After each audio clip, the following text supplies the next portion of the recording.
Salut tout le monde, j'espère que vous allez bien, que votre semaine se passe bien. Ceux qui sont de travail en vacances, j'espère que tout va bien. Je vous retrouve aujourd'hui pour faire deux vidéos. D'abord une première de mon C'est mercredi, que lisez-vous? Et ensuite je ferai une seconde sur les arrivées dans ma boîte aux lettres. Donc d'abord, le C'est mercredi, que lisez-vous? Donc vous connaissez un peu le concept depuis le temps. C'est le récapitulatif de mes lectures passées, mes lectures en cours et mes lectures à venir. Donc je suis toujours en congé, mais ça touche à sa fin. Et le mois également touche à sa fin. Là, je suis vraiment contente au niveau de mes lectures. Donc là, je viens de finir un livre, je viens de commencer un autre. Donc vraiment, c'était un mois vraiment génial. Je pense que c'est là où j'ai le plus lu. Donc j'ai encore lu 3 livres cette semaine. Donc on va commencer avec Hors limite de Cathy McGarry aux éditions Harlequin dans la collection Dark Kiss. Donc c'est un livre que je devais lire depuis un petit moment, que j'ai toujours mis à l'as, on va dire. Donc là, ça y est, c'est lu. Donc c'était une très bonne lecture. Mais, parce qu'il y a un mais, j'ai beaucoup moins aimé que Paradise.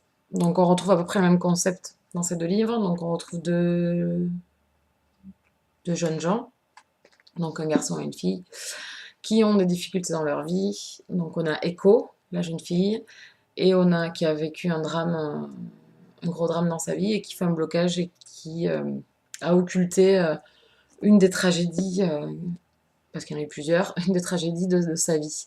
Et à côté, nous avons, j'ai oublié son prénom, Noah, pardon, donc qui lui, pareil, a vécu des choses très difficiles, en vit encore d'autres. Et ces deux personnes-là se retrouvent catapultées l'une contre l'autre, et forcément, au gré de leur journée de cours, se retrouvent vraiment unis l'un à l'autre. Donc c'était vraiment très sympa.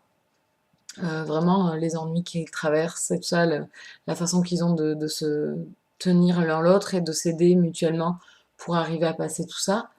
C'était vraiment très sympa. Le petit bémol, c'est leur relation. J'ai moins apprécié, j'étais moins dedans. Je sais pas, c'est comme si l'auteur avait focalisé sur leurs problèmes, donc c'est vrai que c'est quand même quelque chose de gros, mais qu'à côté, elle était passée sur leur amour et sur leur romance. Donc du coup, on sent qu'ils s'aiment, mais on n'arrive pas à le ressentir. Voilà, enfin, moi, c'est comme ça que je le vois, quoi. J'ai pas réussi à ressentir vraiment ces grosses émotions d'amour naissant, de désir. Voilà, ils sont prêts à faire, c'est vrai, tout et n'importe quoi l'un pour l'autre, mais c'est le ressenti de leur relation que moi, j'ai pas capté. Et c'était voilà, le petit moins de l'histoire. Bon, pareil que dans Paradise, j'ai beaucoup aimé cette alternance entre le point de vue de Echo et le point de vue de Noah. C'était vraiment très sympa. Mais il manquait ce petit plus pour cette relation. C'est des choses qui m'a transportée dans Paradise, qui m'a fait pleurer, qui m'a vraiment, voilà, qui a fait palpiter mon cœur et tout. Là, c'était pas le cas. Il a palpité pour, voilà, pour ce qui leur est arrivé, pour ce que traverse Noah avec ses petits frères. Ça, c'était vraiment des moments très touchants. Mais au niveau de leur relation, ben, je suis passée un peu à côté. Je sais pas pourquoi. Ensuite, le fait qu'il y ait un peu de langage familier, comme, je m'en souviens plus maintenant, mais ou nichon. Bon, ça on le voit qu'une fois, donc c'est pas trop dérangeant. Mais il y a pécho, enfin des trucs de jeunes, ça m'a pas trop dérangé. J'ai trouvé même que Echo était vraiment très mûr ben, au niveau. Bon, déjà c'est une fille première de la classe, voilà, qui est toute sage et tout, donc. On le ressent dans sa diction et dans sa façon de parler avec Noah. Donc vraiment, c'était une lecture sympathique, mais ça sera pas un coup de cœur du tout, quoi. C'était très sympa, mais ça s'arrêtera là. Pas comme Paradise où vraiment j'étais transportée, peut-être par l'écriture de l'auteur, j'en sais rien, par les personnages vraiment, oui, qui m'ont vraiment touchée. Alors que voilà, dans les deux romans, il arrive des choses difficiles, mais c'est surtout les personnages quoi qui sont attachants dans Paradise. Là, un peu à côté, quoi, je sais pas. Ça n'a pas accroché cette fois-ci. Mais c'était très sympa. Je pense que beaucoup de personnes. Je comprends pourquoi les gens ont beaucoup aimé. Mais moi, j'ai pas ressenti cet amour entre eux. Voilà. Ça m'a un peu gênée. Donc voilà, ça c'était petit moins. Mais bon, c'était vraiment très sympa. Je pense que mon avis va être mitigé. Mais vraiment, j'ai aimé ma lecture. Mais voilà, j'ai lu Paradise et je pense que voilà, ça vient effacer ce roman. Ceux qui l'ont peut-être pas lu, je pense, passeront pas à côté comme moi. Ma deuxième lecture, c'est une lecture commune pour le 30. C'est Anita Black, le tome 3, Le Cirque des damnés de Lauren K. Hamilton. Donc, vous savez que j'adore cet auteur. Non, je rigole. Mais, donc je lis Mary Gantry de cet auteur. J'aime beaucoup la saga, et bon, je pense que vous m'avez déjà entendu râler et tout, donc vous savez ce que j'en pense. J'aime beaucoup, avec beaucoup de bémols. Mais voilà. Et c'est pareil pour Anita. Les 2 premiers tomes, j'avais pas aimé. Je comprenais pas l'engouement pour cette héroïne, que je trouve pas attachante. Donc voilà, les 2 premiers tomes m'avaient refroidi, donc j'ai acheté jusqu'au tome 6 d'Anita. Donc je repoussais à chaque fois. J'aime bien les couvertures par contre. Bon, moi j'ai les collections France Loisirs. Donc je me suis lancée puisqu'il y avait une lecture commune. Et je regrette pas. Et oui, vous m'entendez bien dire, je ne regrette pas parce que je l'ai vite lu. Donc je l'ai lu en 3 jours, je crois. 2 ou 3 jours, parce que je suis en vacances, donc j'ai vraiment le temps de lire. Donc, je me suis fait les 250 dernières pages en une journée, enfin une après-midi. Mais j'ai vraiment aimé. Ce 3e tome, j'ai vraiment aimé. D'entrée, l'auteur nous met dans l'histoire. D'entrée, elle nous met dans l'intrigue. Donc voilà, Anita poursuit une enquête, est obligée donc de revenir auprès de Jean-Claude, donc le vampire de la ville, le chef de la ville. Donc on retrouve leur relation très compliquée et moi je suis désolée que je trouve assez perverse.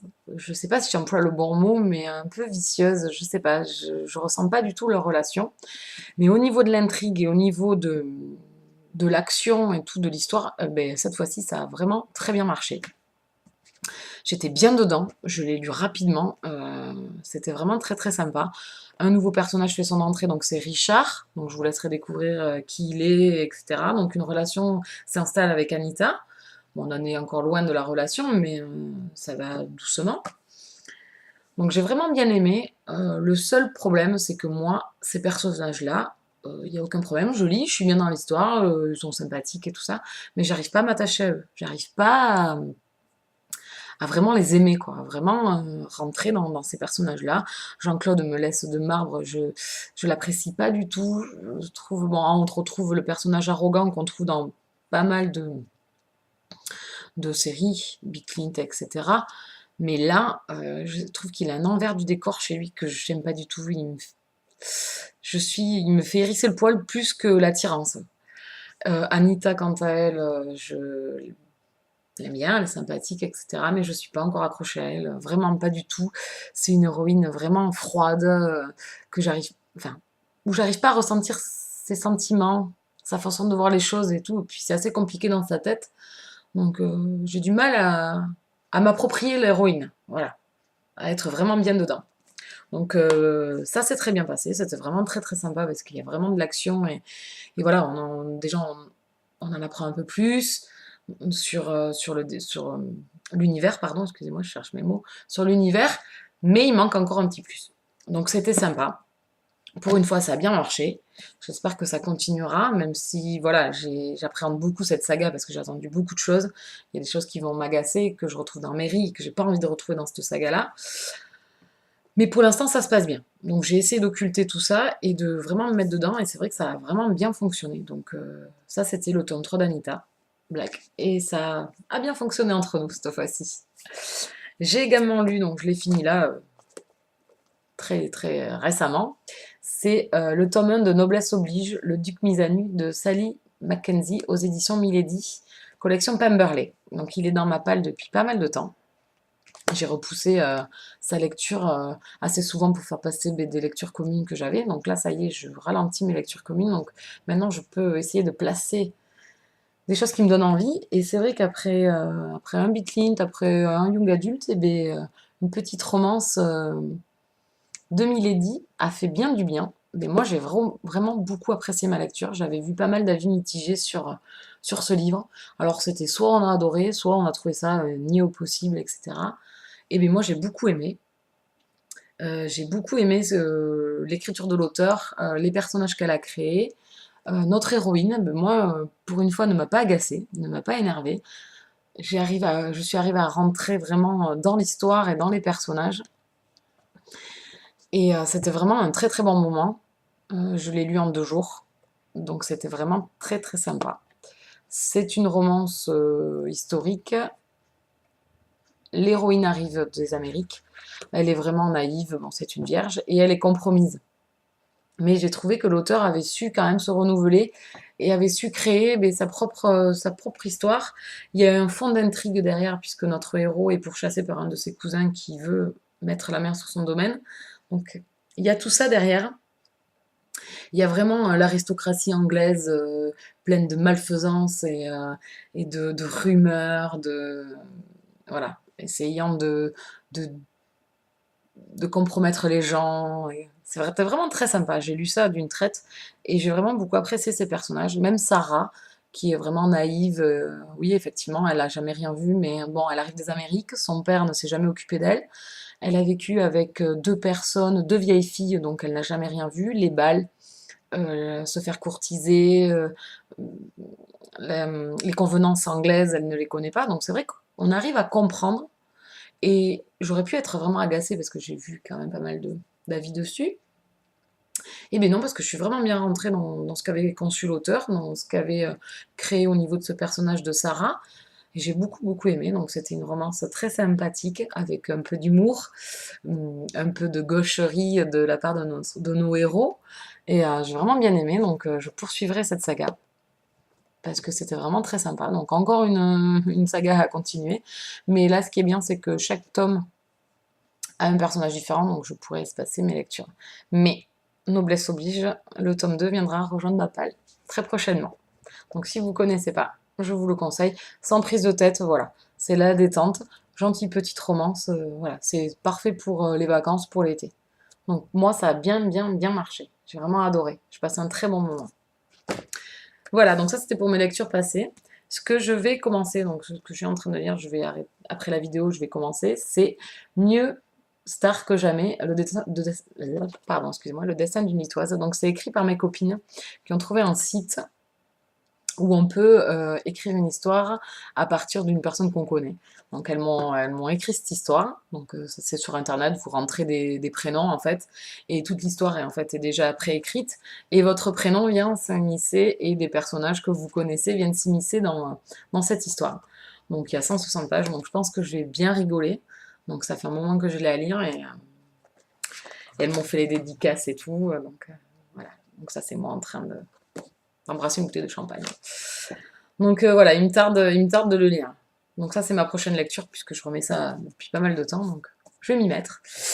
Ensuite, ce que je compte lire, donc il y a 2 livres, je ne sais pas encore, suivant la fin du mois, si je lis vite mon livre de mes copines, je vais lire donc Plus encore que la vie pour finir le mois, si je peux encore caser un livre, on ne sait jamais, on n'est que le 29, donc il me reste 2 jours, sait-on jamais. Donc Plus encore que la vie d'Amy Plum, donc aux éditions Macadam, Milan Macadam, donc que j'ai dans ma palle depuis pas très longtemps, et puis il me tarde de le lire depuis pas mal de temps déjà, puisque la couverture est magnifique et le résumé est très sympa. Donc ça, si j'entame un nouveau mois, je vais commencer le tome 1 des Anges déchus, Convoitise de J.R. War, que je viens juste de recevoir. Donc pareil, il me tarde, que vous reverrez dans l'autre vidéo, je suis désolée, puisque bon, c'est la prochaine lecture que j'ai envisagée. Donc si j'ai le temps, je lis plus encore que la vie pour finir le mois. Sinon, puisqu'il n'est pas très long, donc c'est pour ça que je voulais essayer de le caser. Et sinon, j'entamerai le mois donc avec la nouvelle saga de J.R. War qui me tarde de lire. Il y a quand même un petit pavé de 500 pages, donc ça peut être très sympa. Voilà, c'est tout ce que j'avais à vous raconter. J'ai toujours pas avancé sur mes chroniques. J'en ai écrit 2, donc elles sont parties en correction. Donc c'est Ein Tablek, puisque c'est pour le 30. Et ensuite, Sans âme, depuis le temps que je l'ai lu, j'ai enfin fait la chronique. Donc voilà, sinon pas de nouveautés. Je pense pas, sinon j'y penserai dans l'autre vidéo peut-être. Je vous fais de gros bisous, je vous souhaite une bonne fin de semaine, et je vous dis à ce week-end, puisqu'on sera le premier, donc il y aura d'autres vidéos pour le bilan, pour le prévisionnel. Gros bisous, ciao tout le monde!